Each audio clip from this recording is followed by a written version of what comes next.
Joe asked me to come and talk about North Korea, and I really didn't want to do that. I've spent too much with those folks, too much time, but it is such a remarkable turn of events. Not good, by the way. I'm not an optimist about this. But, I think usually Foreign Service officers like myself or Tom Countryman are accustomed to getting in front of crowds and saying, not to worry, one administration really has a lot of continuity with the next administration. After all, we're all Americans. We all have an interest in what goes on beyond the water's edge and in making sure that we have there's a kind of reliability to our country, that people can count on us when they have to. We have a very different situation right now. Very different. Now, whether it works, I mean, we have to try to support what they're doing. But I think with respect to North Korea, this is a very difficult process. I hate to go over too much of the history, but it is true that, as President Trump has said, that other efforts have failed, and therefore the height of stupidity is to try the same thing and expect a different result. After all, there should be failure. But it doesn't necessarily follow that doing something different is going to give you a different result either. So I think we're going to have to kind of fasten our seatbelts and see where this all leads us. I would like to mention, though, that those failures, and I think failure is always a very strong term because often there are good things that come out of things that don't necessarily work as you wanted them to. I had a conversation with David Sanger, who I think has spoken here in the past from the New York Times, and I noticed a piece where he said during the 2005-2009, they tried the six-party talks, which was a failed process. So I said, David, if you call it a failed process, I'm going to start referring to the New York Times by its official name, according to the president, that is the failing New York Times. But the point being that these are difficult issues, and you do them for a number of reasons, not necessarily just the reason that the newspapers think. For example, when I was working on the North Korean issue, we had a problem where the U.S. and South Korea were in kind of going in opposite directions. So since our whole purpose of being on the Korean Peninsula is to work together and support our ally, the Republic of Korea, it seemed that for us to have this, and you looked at the polling data at the time in South Korea, some over 45%, almost 50% of people were blaming North Korea's nuclear ambitions on the United States. So when you have kind of substituted for North Korea as the problem, you have a policy that needs to be fixed. And so one of the first things I did, I was coming out of being ambassador to South Korea. I was very attuned to their concerns. So one of the first things I did really was to consult with the South Koreans and to say, look, we need to address this problem. And our president, George W. Bush, who at the time was considered someone who was very, very difficult to work with. I think history is perhaps giving him a second chance on that. But anyway, so I talked to the foreign minister in anticipation of my going back to Washington. The foreign minister was someone named Ban Ki-moon, who later became the Secretary General of the UN. And Ban Ki-moon said, well, I have just the guy to be your counterpart because I know you work well with him. And indeed, my previous assignment a couple of years before was in Poland, and the Korean ambassador there was a guy named Song Min-soon. And he was very close to the foreign minister. And so the foreign minister said, let's see if we can work together. Ban was saying, let's see if we can work together. And let me get Song Min-soon to be your counterpart. So I remember Song and I, who had met so often in Poland, we were very close in Poland. We met at the Plaza Hotel, and we discussed, how we're going to try to move this ball. What are we going to do to try to change the dynamic? We had the president and Jiang Zemin had worked together on something called on creating a multilateral framework for dealing with North Korea. And basically, it was the idea that North Korea, during the Clinton administration, had agreed to certain measures that shut down their reactor, for example. But we also were discovering through clandestine means the fact that they were making imports of equipment very consistent with the other way to make a bomb, that is, with a highly enriched uranium. So without getting into a nuclear, how to make a nuclear weapon, I'll say that there are basically two ways. One is to have one of those big, in this case, a graphite moderated reactor. You can see them from outer space. You can see when they're working. You can see when they're down for repair. And then what happens is that produces something called spent fuel. And that spent fuel goes to a reprocessing facility, which you can also spot from outer space, and you know exactly how much time they're taking to reprocess the fuel and turn it into plutonium. So you know the design of these things. You say, okay, that's been operating for 9 hours, so if all went well, that should produce X number of grams of plutonium. So you know a lot from that. And if North Korea were just doing that, that'd be a very good thing because we'd know exactly what they're doing. But the problem is they were making purchases of things that were consistent with the other way to make a bomb, with highly enriched uranium. And so in that case, you consider a room maybe this size with maybe a couple of hundred centrifuges of this very hardened kind of steel-like aluminum, and they spin at a certain very measured rate. And you essentially spin this uranium until it's so-called weapons grade, highly enriched, which is normally like 90% enriched. The trouble is with the technology, if you have low-grade uranium, say 20% enriched, you can't use it in a bomb, but the technology to go from 20% to 90% is the same. It's just a function of time.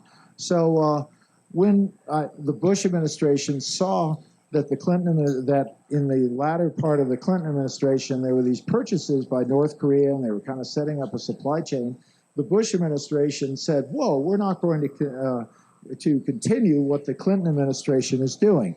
Now, frankly, you could take another view of that, which is to say, why don't we keep working on shutting down the plutonium and keep our eye open on the uranium enrichment? But the Bush administration had just come in, and they said, look, the North Koreans are lying to us. They were supposed to get out of the nuclear business, and they clearly have this going on, so we're not going to deal with them anymore. The trouble with, quote, not dealing with someone anymore is you haven't put into place any means to get them to stop what they're doing. And moreover, you've taken inspectors off the ground, out of North Korea. So the only thing you have is satellite imagery of the facilities, and satellite imagery is not going to get you to what could be underground facilities for highly enriched uranium.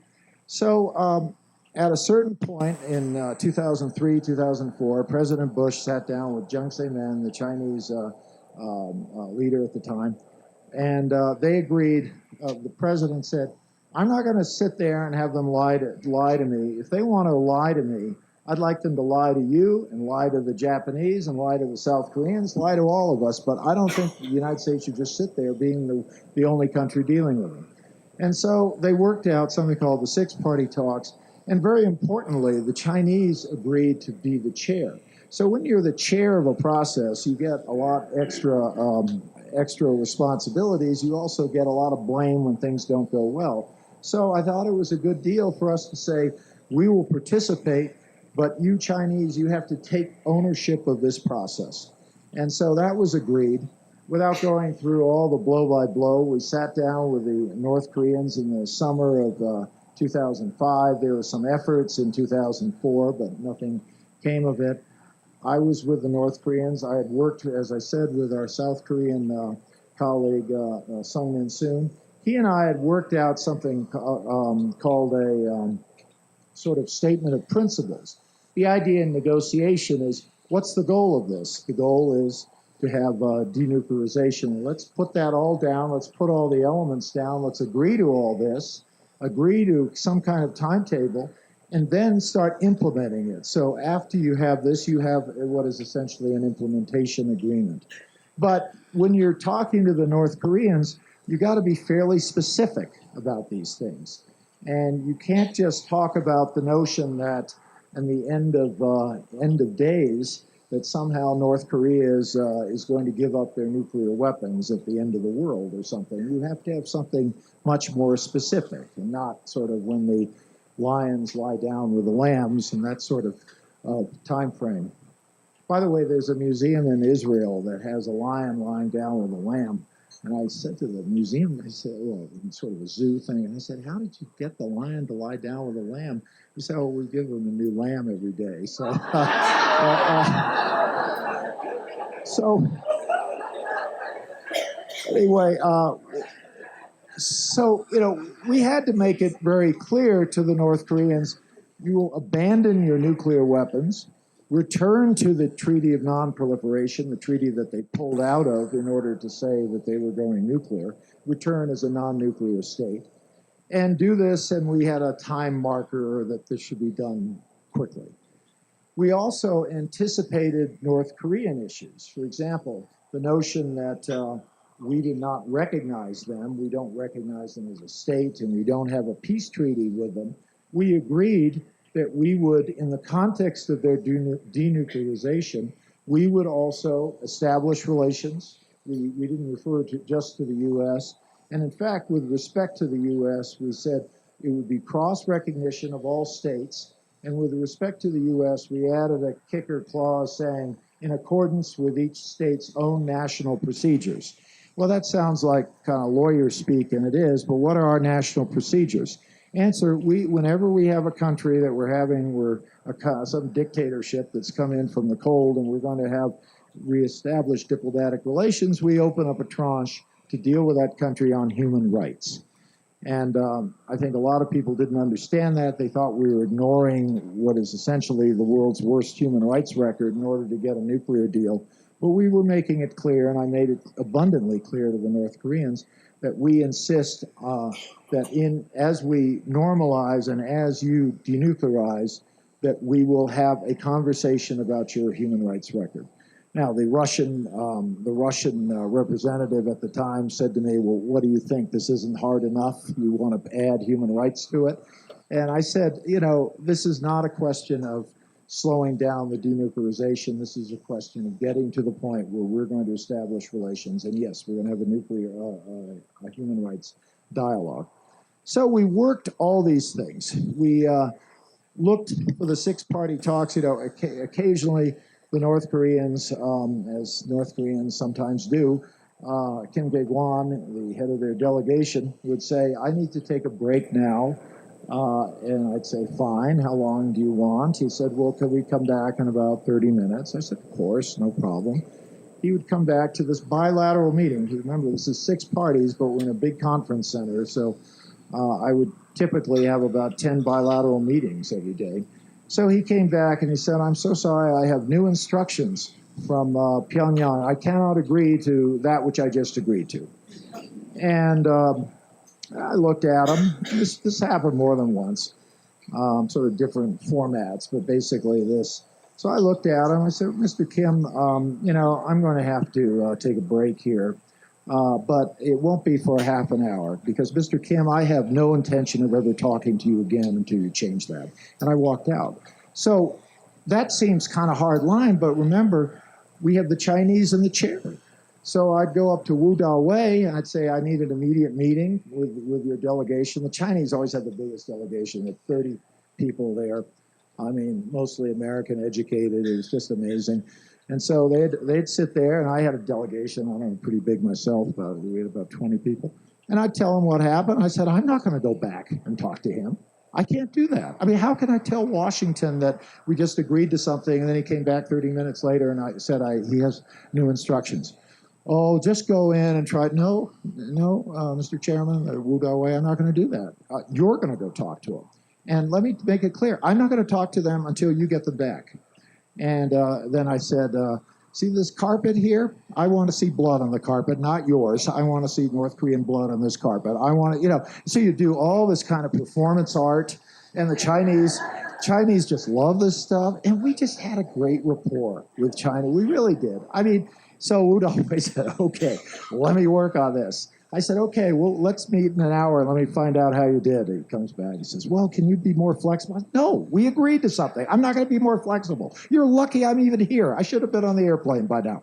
So the Chinese are gone. They got the point. Performance art is useful to kind of make a point and do it in a way that people, don't get totally angry with you for. So after about a day, Wu Wei came back and said they've changed their position. They're back to where they were before. This went on for about a week. These kinds of things. The whole talks went on for the whole summer, 3 week sessions. And I remember when I had talked to the Chinese about how long the session should be, they had a couple of previous sessions where you came in on a Tuesday, had talks on Wednesday, and you went out on Thursday. Nothing was accomplished. So I said, well, let's just keep going until we accomplish something. And that was an old trick we had when we did the Bosnian peace accords in Dayton, where everyone was expecting a 3-day meeting. And we said, no, we're going to be locked up in this air base in Wright-Patterson in Dayton until we get an agreement. So get used to the visiting officer quarters, because this is going to be home until we finally agree on something. So I told Wu Wei that's where I thought we ought to go. Wu may be a little worried about the food budget there, but nonetheless, he got the point that we were serious. And one thing you really want to do is establish a seriousness of purpose, and I think he got the point that the Americans were serious. Meanwhile, with the South Koreans, I'm talking to Sung Min Soon a lot. There are literally scores of South Korean journalists outside the fence. So to deal with this problem of South Korean public opinion thinking that we were not serious about dealing with the North Korean issue, Sung Min Soon and I would walk outside and we would, within view of these 500 millimeter lenses, so in all the South Korean newspapers, you see the American and the South Korean huddled together, with heads, bowed together, talking about stuff. And the South Koreans finally got it that, hey, we're real players here. We don't have to wait at the airport for the Americans to come back from a meeting and tell us what happened, because after all, it is our peninsula. So in terms of Japan, which was always kind of fidgety about all this thing, because Japan had had the hideous experience of several of their citizens, it's unknown precisely how many, maybe 13, maybe 20, being grabbed off even streets in Japan, kidnapped by the North Koreans, and to be essentially forced to give Japanese lessons to North Korean spies. Incredible. The North Koreans had finally admitted this, hadn't given too much information on it, but everyone knew this had happened. So I made it very clear to the North Koreans, you're going to have to start talking to the Japanese and give them some closure on what happened to their citizens. I said, this is a problem that's in the public, and we cannot have a situation where we are seen as merely going ahead with something without Japan having some of their issues. So again, forcing the North Koreans to talk to the Japanese, I can't say it was a rip-snorting success, but it was the point being that with that 6-party platform, we were able to deal with a lot of things. The South Koreans, Sung Min Soon, talked a lot to the Chinese, to Wu Wei. There were South Korean, North Korean talks. We did a lot. Nonetheless, meanwhile, back in Washington, the notion that we were engaged in multilateral discussions was just considered anathema. What has gone wrong with this Bush administration? They go from the strength of bilateralism to the weakness of multilateralism. And so there was a lot of criticism. I used to, when you're a negotiator, you try to write your own instructions because you don't want to give anyone a blank sheet of paper in the State Department and say, write me my instructions. So you write your instructions, and it's weird to do instructions in the second person. So you shall go to Beijing, and you shall do this or that. And so, I wrote what I wanted to get out of the various phases of the nuclear talks. And then it goes out to the bureaucracy, and various people add in stuff. And so there was a guy in the non-proliferation area named John Bolton. And so John Bolton would write in stuff like, you shall not do any toasting of you should not toast your glass in any meetings or dinners or banquets in which the North Koreans are there. So can you imagine you're the American negotiator, the Chinese, anyone who's been to China knows they're up there toasting every 45 seconds, and you're supposed to sit there with your glass on the table sort of glaring, I guess, at everybody. I took that one to Conde Rice, and I said, you really want me to do that? Is that the spirit of what we're trying to achieve? No, ignore it. Thank you. So, stuff like that. I mentioned John Bolton because I'm going to come back to that subject. Anyway, this went on for some time. Kim Jong-il, who's Kim Jong-un's father, of course, Kim Jong-il, it was clear that he was making a lot of decisions by himself. In fact, I kind of learned over the course of the months and years as we went through implementation that Kim Dae-gwan was not the person I wanted to talk to. It was the note taker I wanted to talk to. I'd talk and I'd say, "Do you get everything?" And I got it, because he was the one taking it or sending it back to Pyongyang to have the leadership. Well, by the summer of '07, we had made some real progress. Not only did they shut down the reactor, but they were actually disabling it. They were cutting stuff off. They were breaking it down. We had people there sawing various, things for steam and various engine parts, etc. They were breaking it down. In fact, the idea was to say, as a first step, not only will we shut it down, you're going to start disabling it. I needed the disablement because if it were just shut down, all the critics, including John Bolton, would say, well, it's just like the Clinton administration. I mean, they had it shut down and then they turned it back on in a day. So I made it very clear to the Chinese and to the North Koreans, we needed this thing disabled such that they can't bring it back in 5 years. I mean, we had a kind of concept. You can bring anything back in a certain amount of time, but it would be 5 years. So that was agreed. We had inspectors. We had lots of people doing lots of things on the ground. And then in the summer of '08, Kim Jong-il became Kim Jong-very ill. He had it was pretty clear that it was a serious stroke, and indeed he died a couple of years later, of course.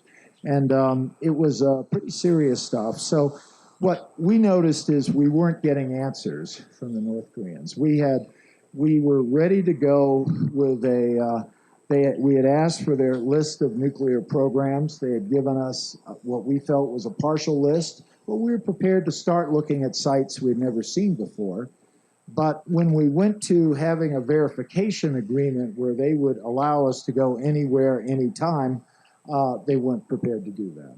Now, in the fullness of time, should I have said, look, let's just start this thing. Let's just start seeing some sites. We'll learn a lot. We'll be on the ground. We'll be able to expand the scope of verification. But you have to remember we're dealing with North Koreans. And the concern was if I started with an incomplete declaration and an inadequate verification, it was really not going to be something that we'd want to live with. So ultimately, what was decided was that we would try to hold where we were, and then the incoming Obama administration would kind of pick up the ball. The Obama administration made some efforts. They were having a great deal of trouble. When I say they, I mean I'm a career foreign service officer, so President Obama named me as his first ambassador. That was the good news. The bad news was I went to Iraq. We can talk about that some other time. So I was sort of looking at my successors and how they were doing in this, and it was pretty clear they were having a lot of troubles, and it wasn't going forward. And the Obama administration, I think, concluded that there was too much. They were getting too much grief for trying anything with the North Koreans. They had John Bolton and company in opposition. They had a lot of people in the Senate who hated this stuff. This guy, Senator Kyle, who actually just replaced McCain in Arizona until the election. Kyle was just furious that anyone would talk to the North Koreans. So it kind of, the rock slid back down the hill, and so not much progress was made. The trouble was the North Koreans were making a lot of progress during the Obama years, not because there wasn't a robust enough negotiating strategy. I think it would have helped, but I don't think it was essential. What happened was they had gotten a new generation of missiles. And they had gone from liquid fuel missiles to something called solid fuel missile. And the big difference is a liquid fuel missile, you stand it up, it takes hours to fuel. Once it's stood up on a specific platform, you can decide, are we going to hit this missile? Are we going to let them fire this off? What are we going to do? We got hours to decide. I mean, not days, but hours is better than minutes. So they've switched over to a force that is to a whole new generation of missiles, the so-called Hwasong missiles, and including multi-stage missiles. And these are solid fuel, so you can hide them in the forest, and you can stand them up and fire them off immediately. That's a threat. That's a real threat to everybody, including us. So in the meantime, they had during the time I was working on this, and we had a hiatus, which was a long story, but it went on for about 13 months, where we weren't talking to them from 06 to 07, beginning of 07. They had tested a nuclear weapon. It was essentially a fizzle. It didn't go well at all. It barely exploded. So, but by the time of the Obama administration, they started testing regularly, and they had a number of very successful tests, culminating during the Trump administration with a hydrogen weapon. So they have made a lot of progress on warheads, on the design of nuclear stuff. It's pretty clear they could test these things every couple of weeks, meaning these were not just hand-tooled stuff. They were assembling them. So a lot to be concerned about. And it was pretty clear that as the Trump administration came to office and saw this, the Trump administration realized, as President Obama told them, this is going to be the main security issue. So how did the Trump administration handle this? What it did was we had a president talking about things like those North Korean drones. They're really, so derailed my train of thought. So the Trump administration basically decided, well, let's scare them into submission. So while the Trump administration was doing some very good things in terms of working in the UN, getting ever tougher sanctions, and the sanctions, we were never, over the course of the time I was involved or my successors during the Obama administration, never able to get the Chinese to agree to stop shipping gasoline to North Korea. You have to remember, it's a country that can produce nuclear weapons but can't produce gasoline. So the Chinese began to withhold gasoline supplies. This was pretty good stuff.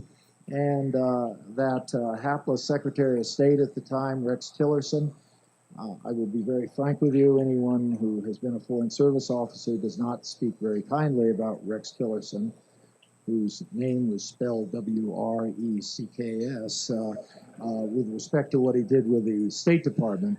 But he did work assiduously with allies, partners, to try to get these sanctions through. And a lot was going very well. They called it a maximum pressure campaign, you know, a little goofy name, but it was, they were really, North Korea was beginning to feel this. Meanwhile, of course, the president was on his own track, which consisted of exchanging insults with the North Korean leadership. This, by the way, is never a good idea. I mean, unless you're 4 years old or something, this doesn't really work very well. And so the problem was not that the North Koreans don't have a thick enough skin. They have very thick skin, and they have a vast glossary of terms, some of which sent us all to our dictionaries. I mean, I had never seen the word dotard before. And I checked it. I mean, it's a good word, actually. I've used it since. So the North Koreans, if you think you're going to insult them to death, they go, bring it on. We know how to do that.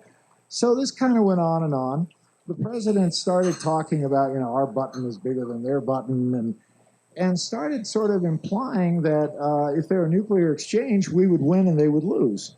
Well, I would argue in any nuclear exchange, and I don't think you would need to be a philosopher to figure this out, in any nuclear exchange, everyone loses. And you know, even, the president's golf courses, I think, would be affected by this. So I don't like to talk about nuclear exchanges. And you have to understand, too, the North Koreans, I think deep in their hearts, they know that they would lose. But this is the most tunneled society in the world. So any planner from the Eighth Army, the second ID in Korea, who's ever done invasion planning, because we've had to kind of contemplate what would happen if we had to go north, realizes you're dealing with this extraordinarily tunneled society. So whether North Korea thinks they could win a nuclear exchange, it's hard to understand the degree to which someone can be affected by their own propaganda. But I suspect there are a lot more North Koreans than there are Americans who think a nuclear exchange is one they could survive. But whatever, this was getting too much. Meanwhile, the South Koreans were busy trying to sell Olympic tickets. And lo and behold, that was a hard sell. You had a couple of the European ski teams say, we'll see you in 2022 because we're not sure we want to do this. And so there are a lot of concerns. And then something rather remarkable happened. On the 1st of January, Kim Jong-un got up to give the usual blistering, nasty, vitriolic North Korean nuclear New Year's greeting. And instead, he did all that, but then he added, but we'd like a good relation with South Korea, and we wish them well with their Olympics. And we'd like to have good relations with everybody, including the United States. So the South Koreans jumped on it. And so they sent a team of people up to Pyongyang. And lo and behold, they sat down with Kim Jong-un. Now, that was quite a change of style because I did several trips to North Korea, and I never got to see Kim Jong-il. They were kind of holding him for, when Condi Rice or President Bush visited North Korea. And, schedulings on that were sort of like, would never work for you because Condi Rice was not going to go to North Korea. So I never got to meet Kim Jong-il. But the South Korean team goes up there, and Kim Jong-un meets them, very matter of fact. He says, okay. And then he does something that every North Korean leader has done. He said, I'd like to meet the President of the United States. So the South Koreans did a couple of very smart things. They said, first of all, we've had excellent discussions in North Korea, and we give President Trump full credit. If it were not for President Trump, we would not have had these discussions. Well, guess where that went over well? So they come to the U.S., and they sat down in the National Security Advisor McMaster's office, and they were kind of into their spiel about what went on. And the president walked into McMaster's office and said, oh, come on into the Oval Office. Well, these South Koreans, they were national security figures, diplomats. They weren't used to going into the Oval Office unless they were, standing next to the doorway with, behind some furniture or something. And so they said, okay, we'll go. So they went in, and President Trump kind of says, well, so what was, what happened? And they said, well, he'd like to meet you. And Kim Jong-un would like to meet you. So normally what a president says is something like, well, that's a very interesting proposal. I'd like to talk that over with my staff. We'd like to, that is very significant that you're bringing that, but thank you very much. But we'll have an answer to you as quick as we can. Well, as quick as he could was, sure, I'll do it. So we were on. So the first thing that happened, and I remember very, very well that when Condi Rice, I'd say to her, you ever going to visit North Korea? She said, no, not ever. She said, maybe when they're denuclearized. But she understood that to send a Secretary of State is a big deal for North Korea. So the president sends the director of the CIA, soon to be the Secretary of State, on a kind of mission to kind of figure out what's going on and how we could move ahead with this summit. Now, again, I hate to kind of do sort of snobby tradecraft, but from a foreign service perspective, you sit down and you say, we're delighted that our two leaders will meet, And this could be a very important meeting. And we believe that very important and successful meetings need to be well planned. So in that spirit, we're here and to try to plan this meeting very well. And what we have done, we have put together a draft joint communique. And we would like you to have a look at the draft communique. This is the communique that we would like to see, but you haven't seen it yet, so you can make comments, change things, add things, whatever you want to do. And perhaps we could meet again tomorrow and we could discuss this draft communique. That would be how a professional does it. There was no professional in the room and a professional diplomat in the room. There were none. And so the consequence was we had no idea when Pompeo came back what was sort of on offer, what were they prepared to do.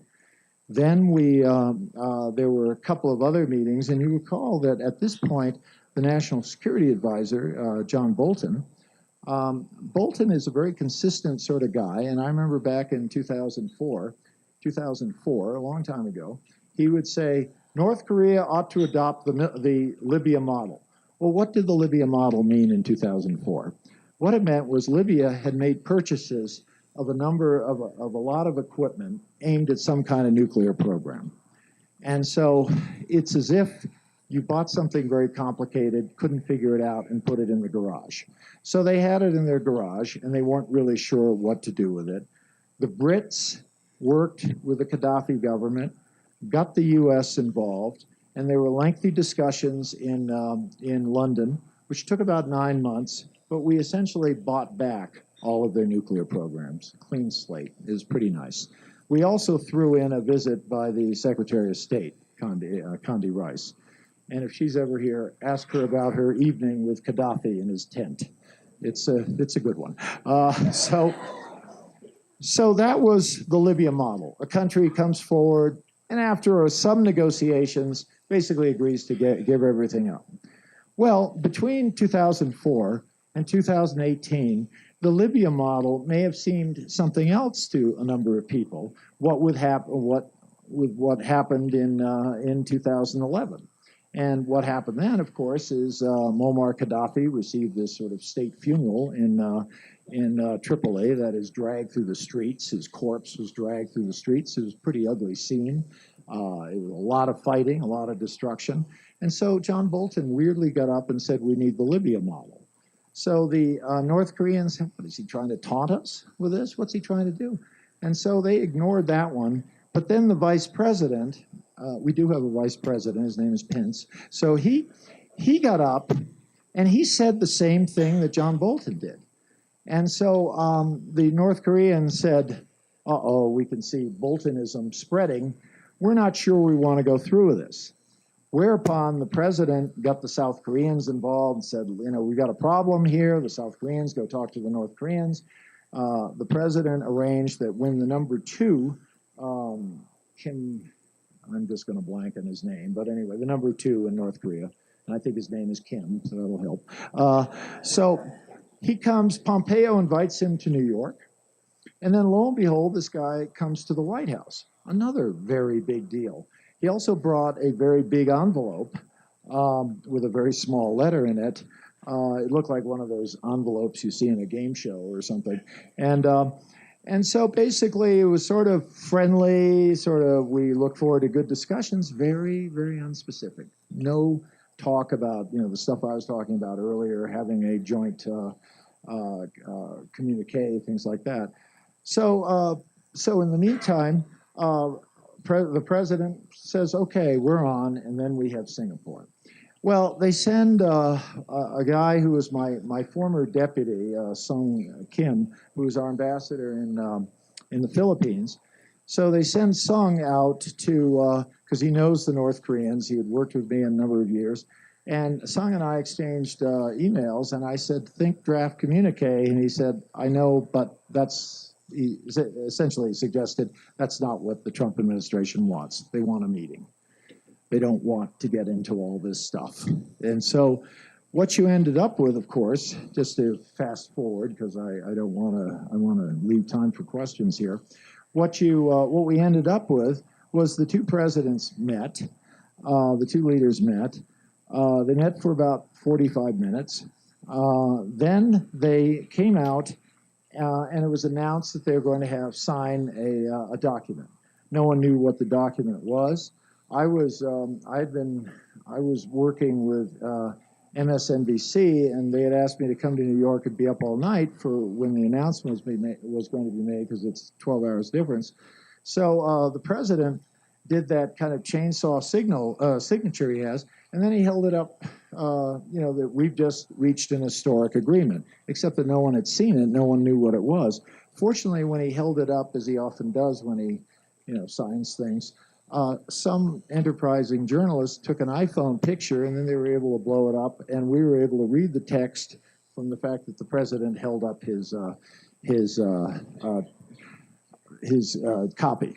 So it was very clear that it had been very hastily done, and it was not at all clear that we had any kind of deal. The North Koreans expressed a wish to get rid of nuclear weapons, but there was no time frame, and even a wish. Anyone should want to give up nuclear weapons as long as the other side gives up. So the North Koreans expressed this desire, but it had no real specifics. And it talked about we would immediately start with a treaty to end the war on the Korean Peninsula. First of all, we have an armistice, and I know you can argue that it's kind of an elaborate ceasefire, and you do need a treaty to kind of regularize all these things. There are a lot of things that are still being done in the military sector, which should be done by civilians, that is through a treaty. I would not argue that's the most urgent thing to do. I would argue it should be part of an overall package, but I would be careful about the notion that why does North Korea have nuclear weapons? They have them according to their propaganda. They have them because we have a hostile policy. And so how do we show them that we don't have a hostile policy? Answer, we give up everything and sign a peace treaty with them, and then they realize they've won, a sort of Appomattox in reverse. And so, so the president talked about this peace treaty as if this was the key to the thing. And I don't think the president understood then or understands now that the North Korean interest in nuclear weapons is not to start a nuclear war. It is rather to create a circumstance that if there's pushing and shoving on the Korean Peninsula, and if there's some kind of conflict there, a U.S. president, whether it's this president or Sarah Palin or whoever comes next, that was a joke, that a future president will say, do we really have to get in the middle of this? I mean, can't the South Korean army handle this? Do we really need to do this? I mean, after all, they may fire a missile at Los Angeles, and we would know by then that they can hit Los Angeles. So, so this was, the North Koreans really have been able to get away to convince the president that what they're worried about is our hostile policy, and therefore it's up to us to show the North Koreans that we don't have evil intent. But then it got worse. Around 4 in the morning New York time, 4 in the afternoon Singapore time, the president gave a news conference, one of the only ones he's done. And he said it was pretty clear that he had learned to speak some North Korean, because what we called joint exercises, he called provocative war games. And so he announced to the world that we would cancel our provocative war games, which he explained as well. He said our provocative war games, which, by the way, cost a lot of money, he added. So a sort of budgetary thing that we're going to end these provocative war games. Well, first of all, anyone familiar with war and familiar with exercises knows that whatever you pay for an exercise is well to the right of the decimal point of what you pay for in a war. I mean, just a little aside comment. I think the president should have considered that a little more than he did. But then he said, without telling anybody, he said that actually, I would like all our troops to come home. Well, this was nothing more than extraordinary, because this is essentially what the North Koreans have been trying to do. And by the way, they have support from Russia, who would like to see our troops off the Korean Peninsula, China, not every Chinese. I mean, I spent a week there in June and I was talking to Chinese. I said, what if we left the Korean Peninsula and therefore we would have to leave Japan because Japan doesn't want to be the only country with U.S. forces stationed in. So would you really like us to leave the Korean Peninsula if we are then going to leave Japan at the same time? They said, could we have a little more time to think about that? And the Chinese took about 3 more seconds and said no. So it's complicated, but not in the mind of the president. So he said, I want to bring these troops back. So at that point, Singapore ended. The South Koreans who had been pushing us forward were suddenly very nervous. What are we doing? The Chinese, who thought it was good to have peace talks, suddenly didn't know where this was going, and the Japanese were utterly frantic.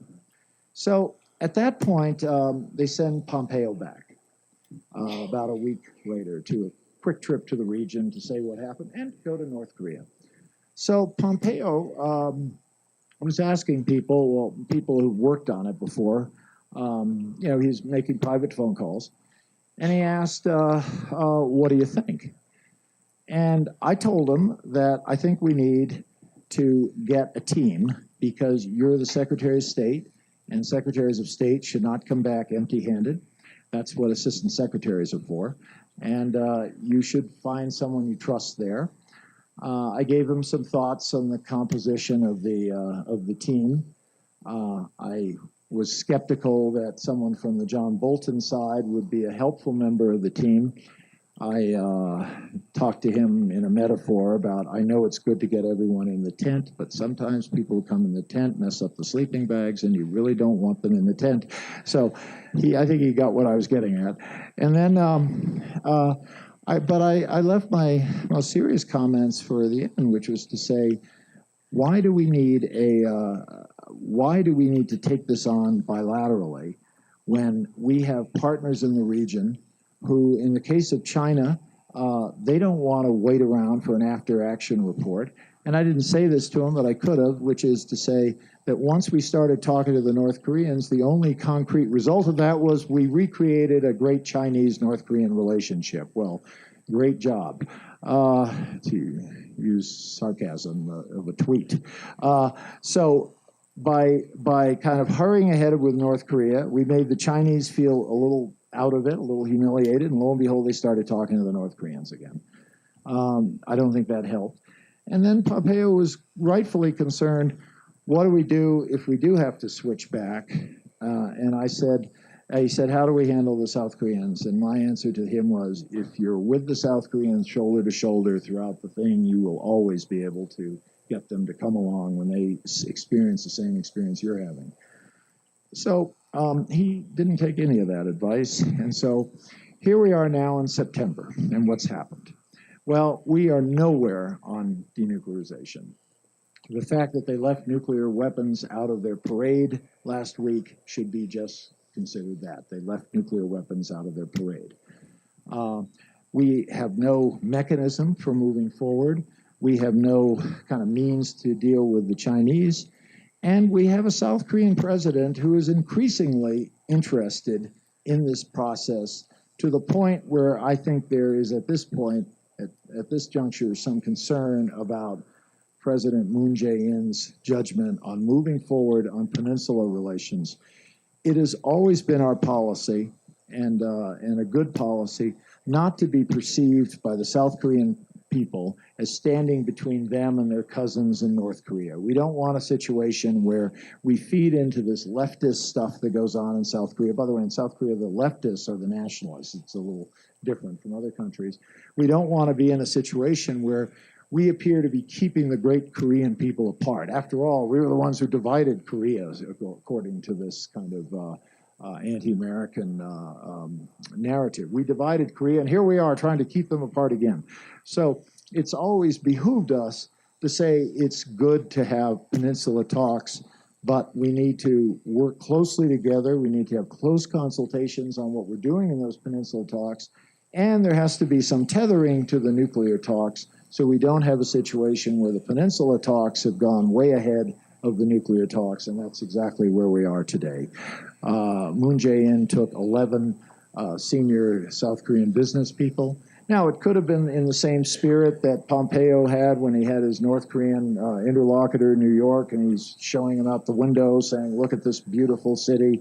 You know, you could develop too if you know, you give up your nuclear weapons. It could have been something along those lines, but the overall perception is we're now out of sync with the South Koreans, and I think that's problematic. We are also out of sync with China, and I think anyone who thinks this trade deal, these tariffs are a good idea. I mean, you know, I'm no expert on soybeans, but when you have the American farmers planning post to post with no inkling that a major market is going to disappear, they've got a huge number of soybeans, and then you announce, you know, these tariffs on China, and China, of course, says, okay, we're going to have 10% on soybeans. You know, look at your Bloomberg. You will see that soybeans have gone down 25%. Moreover, Europeans and others are buying soybeans and selling them to the Chinese. And so everyone is making a killing because the soybeans are 25% cheaper. That sort of stuff happens when you have a drought, not when you have a White House decision. So our farm product, one of our main farm products, is down 25%. It has been a boon to any importer from Europe, and for those countries, they immediately turn around and export it to China. So China has basically covered all the costs of additional tariffs for their products going into the U.S. Plus, we have a Donnybrook in terms of our capacity to work with China. So where are we with North Korea? Our president has said on a number of occasions it's solved. It is not solved. At best, we have their willingness not to test, but we don't know where they are in a testing program. It's important to understand that a military testing program, you can learn from your failures, and sometimes you learn from your successes, and many times there's no need to have a test because you already have the data. So we have a moratorium on tests, which does seem to be holding. We have less saber rattling coming out of North Korea, a kind of a better atmosphere. I think there's less concern about a possible nuclear war.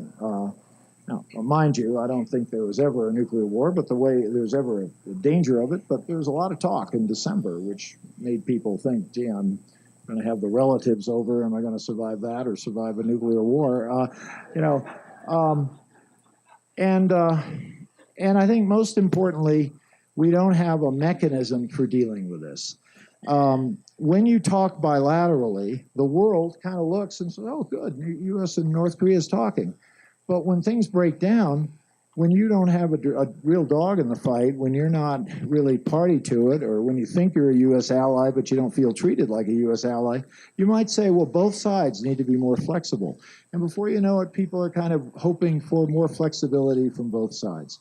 I would argue we cannot be flexible on the issue of North Korea's nuclear program. I think it's a danger to the region, it's a danger to our interests, and I think we have to really hammer the North Koreans, whether it's gasoline sales, whether it's going after their supply chains, whether it's doing kind of sabotage things, whether it's cyber warfare. We need to make the North Koreans understand that they are in for a miserable life as long as they keep these nuclear weapons.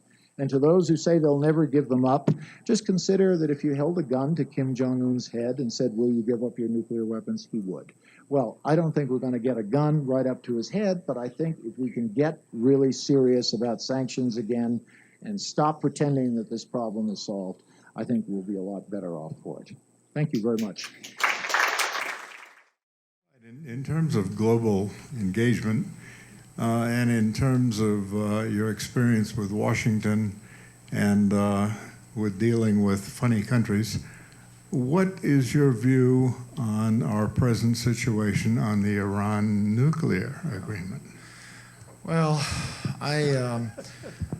you know, what happened was they essentially pursued a nuclear, the Obama administration pursued a nuclear agreement along with the Europeans with Iran.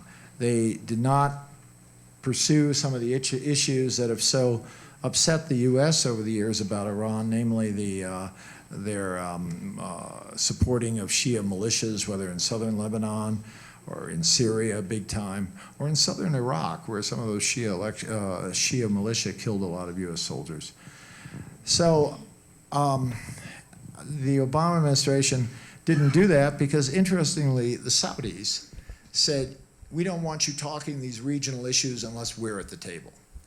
And the Saudis had felt so pushed around by us, namely creating a Shia country on their northern frontier, namely Iraq, that I think it was decided, all right, we're not going to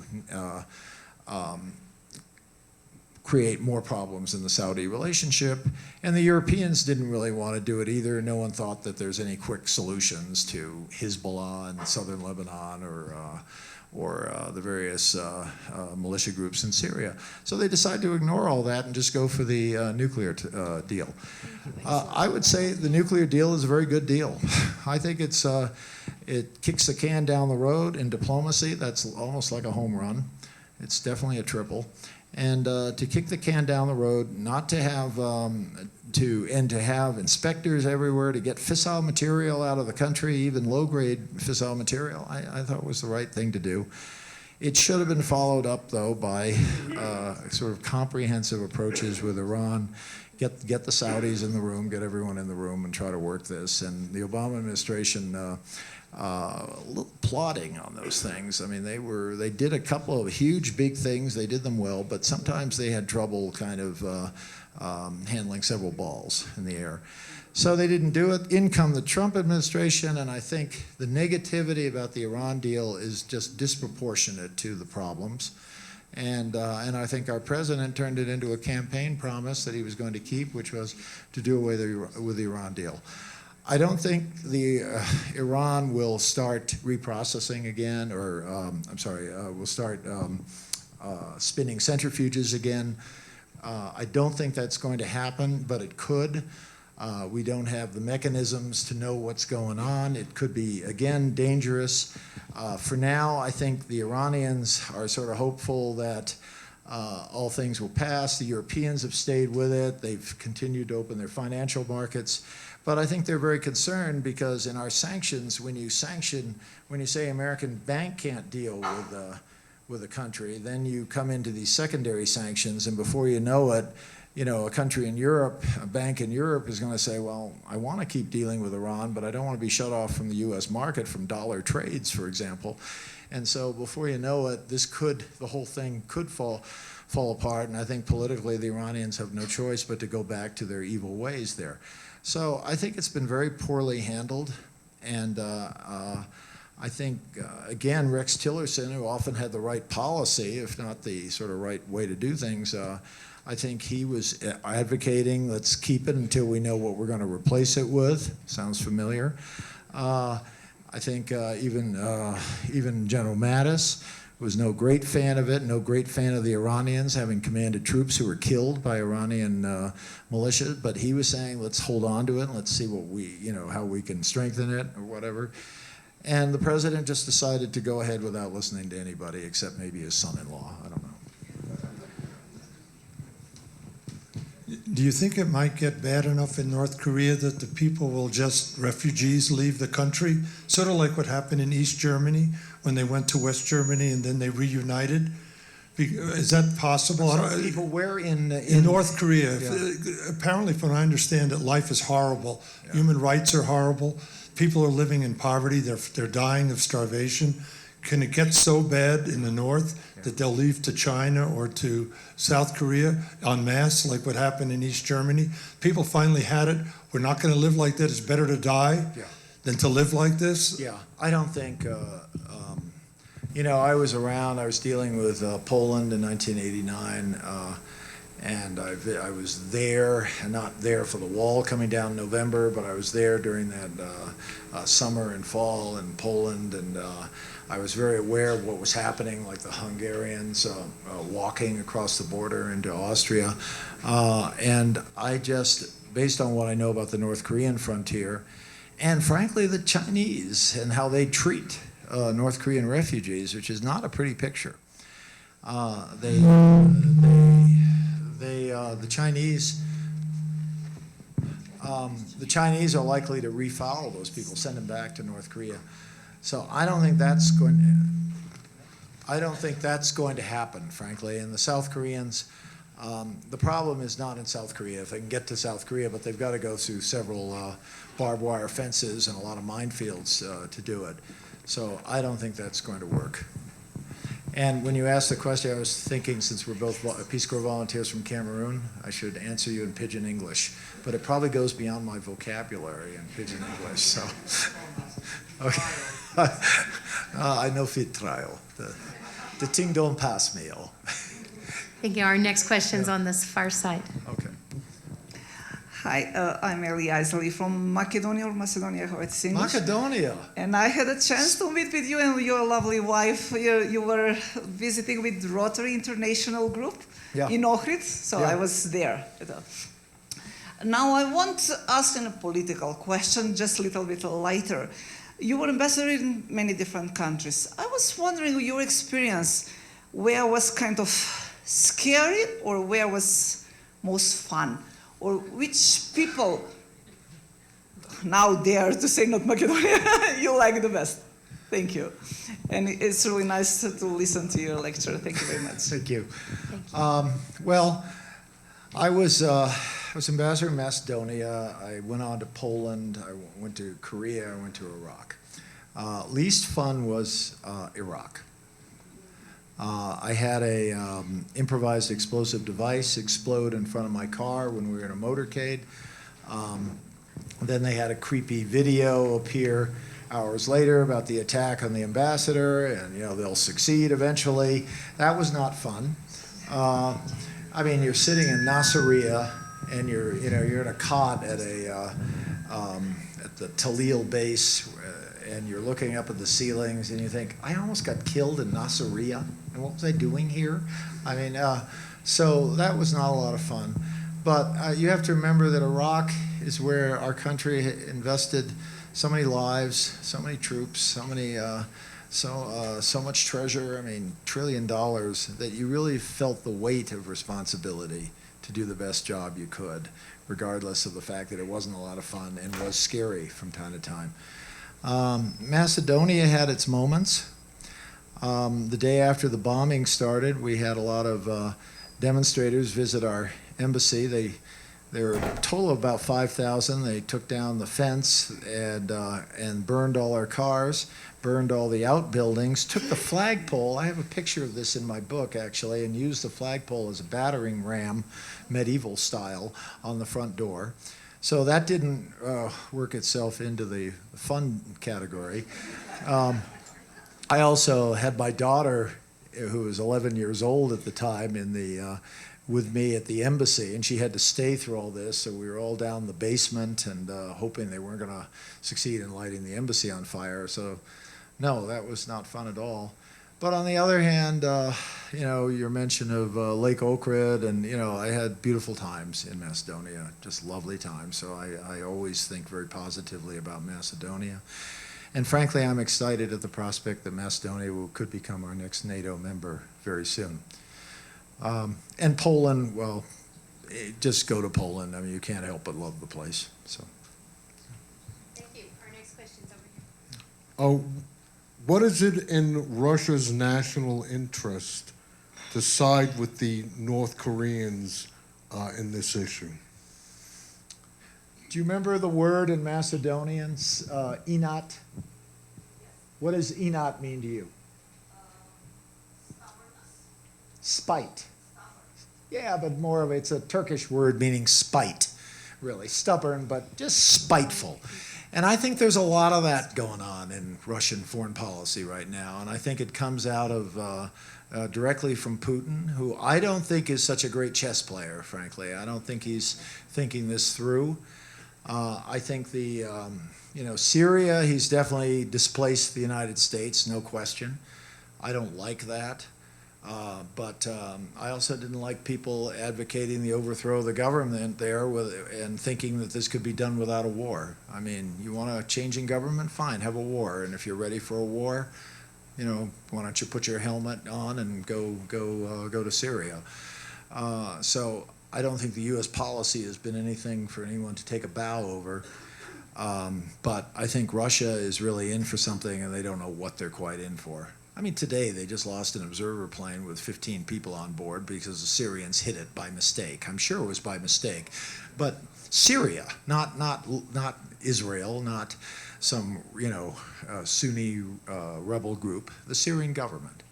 And the Syrian government, oh, we didn't know you were there. Well, welcome to the Middle East. I mean, so I think the Russians are over their heads in Syria. They are not going to give back Crimea. I think we're right to hold their feet to the fire. I think we're right to never accept the incorporation of the land grab in Crimea. I think we're right to continue sanctions there. But I think we're wrong not to have understood that for Russia, Ukraine is not some distant country that someone in a good mood thinks could become a NATO member. And, I mean, we all love Ukrainians, but, this is a tough situation. And if you look at a map, there's Russia all around them. And I think we were a little careless. And in that carelessness, it betrayed something else on our part, which was a certain triumphalism. That is, we could kind of bend the Russians to our will. And that's where I guess you can go with the stubborn definition of ENOT, because the Russians just aren't going to accept that. And so they consider Ukraine kind of home territory. I think it's wrong. I think they need to understand that it's not going to work, and Ukrainians have become more anti-Russian than ever before. But I think Putin doesn't care at all about Ukrainians. He cares what Russians think, and Russians think overwhelmingly that it's the right thing to do. He's trying to weaken NATO every day. I think he's, frankly speaking, I think he's playing our president. I'm sorry to say that, but that performance in Helsinki was one of the worst I've ever seen in my life. There's just no way around that. I hope our president learns from that, but it was rather disastrous. And I think, but the good thing is that the people around the president seem to understand that, and I think we are showing some real resolve on dealing with Russia, including in the State Department and the National Security Council staff, but also in the Pentagon with General Mattis. So I don't think Putin is a strategic thinker. I think he reacts in this kind of spiteful way where he just feels that his country's been badly treated. And I think it was Samuel Johnson who famously said, patriotism is the last refuge of a scoundrel. Be careful, people always waving flags, but I think he could have also said the first refuge of a scoundrel is victimhood. The notion that you're a victim and therefore you are allowed to do anything you want. Russia, everyone's acting like a victim right now. I mean, to hear our president talk about our country, you'd think we've been kicked around the face of the earth for the last 60 years, during which we have run this globe and run NATO. I mean, no one in NATO ever told us what to do, I can tell you that. And but nonetheless, there are a lot of Americans who think somehow we're a victim. All these countries, they don't appreciate us and they're taking advantage of us. I'm sorry. It's just a misreading of what has gone on. And you multiply that by 100 and you got Russia. So. Next question's over here. I'd like your assessment, if you could or would. Who are the most thoughtful members of Trump's foreign policy, national security team, State Department, intelligence agencies, military, and by implication, who should we be most upset with if they leave? I would say Mattis. I would say Jim Mattis is the most thoughtful person. He is quite an intellectual. He's well read. None of these problems started last Tuesday. They've been around for a long time, and Mattis understands that. I've heard him. I've seen him with foreigners, and he's really quite wise. So I think if we saw him leave, I would find that very worrisome. So whenever I see a story that Mattis is fed up or something, I find that very worrisome. Even with dictators in places, people always say, can we get rid of that dictator? And my answer is always, only if you think there's absolutely nobody who could be worse. And usually there's somebody worse. And I would say that for the rest of the people around the president. We have a question in back. Following up on dictators and whether they're worse or not, can you give us your assessment of Kim Jong-un and how rational he might be or not? Well, I think he's rational. I don't think he's, brilliant or some great strategist, but I think they have, they're playing us on this denuclearization issue. In the meantime, they have broken out of any diplomatic isolation. I mean, people are lining up to see him now. And that's something the North Koreans have never had before. So I think he's achieved that. And I think he's sort of hopeful that, if they don't flaunt these nuclear weapons, they just don't show them in parades and, don't talk about it all the time and take the billboards down, that people will say, well, yeah, they probably have them, but they haven't tested them any time, and we haven't seen any lately. And so gradually people will kind of, back off and see that what we really need to do with North Korea is try to bring them into the family of nation. And, oh, by the way, maybe you'd like to get rid of those nuclear weapons. So I think he's kind of counting on that kind of thing. And that may not be it's certainly not crazy, and it may not be wrong. So, my own view is it's very dangerous. I think North Korea does believe that they can use nuclear weapons to essentially decouple the U.S. from South Korea. And they can do it to kind of create wedges not only between us and South Korea, but between South Koreans. And if you see if you think our politics are fractured right now, you should get a load of what's going on in South Korea. A lot of problems there. And I think that has to do with the North Koreans pulling that off. Is his country improving? Are people living better lives? No. And often when countries revolt, it's not at the stage where they're, looking at the ground for the next twig of firewood.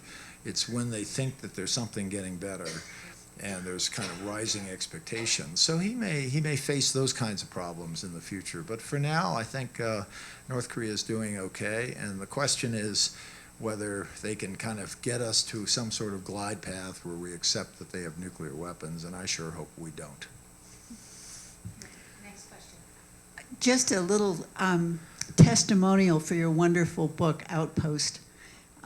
Really delightful, and gives you a sense of what the whole process is about, just like this terrific talk tonight did. And a question, which is, do you feel you have another book in you? It's funny you ask, because I was just telling someone, you write one book, you've written one book. You write two books, you're an author. So I've been giving some serious thought to it. And I've just got to kind of get myself cloistered somewhere where I just sit down with my computer and just start writing.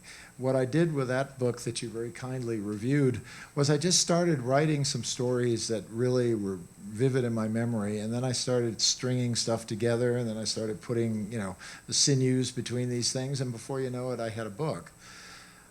So I think I'd like to do that.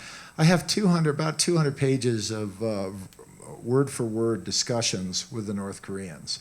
Like that thing with when I told Woo Da-wei I want blood on the floor. I've got that, and my staff assistant took word-for-word stuff. Yuri Kim, and she speaks Korean, so she had time because she didn't have to listen for the translation. So I've got about two, and I had some student slave labor. Don't think that slavery has gone away from our country.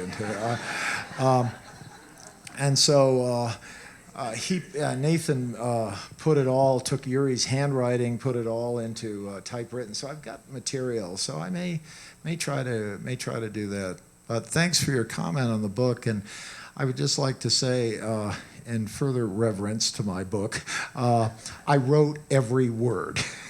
And it drives me nuts when you see books. I mean, I get it for, Von Miller, if he does a book, he might want to have someone work with him on that, or, but, if you're a diplomat, and, you should write your own book. So I did it. Thank you. And we are out of time. Please help me in thanking Ambassador Hill. Thank you.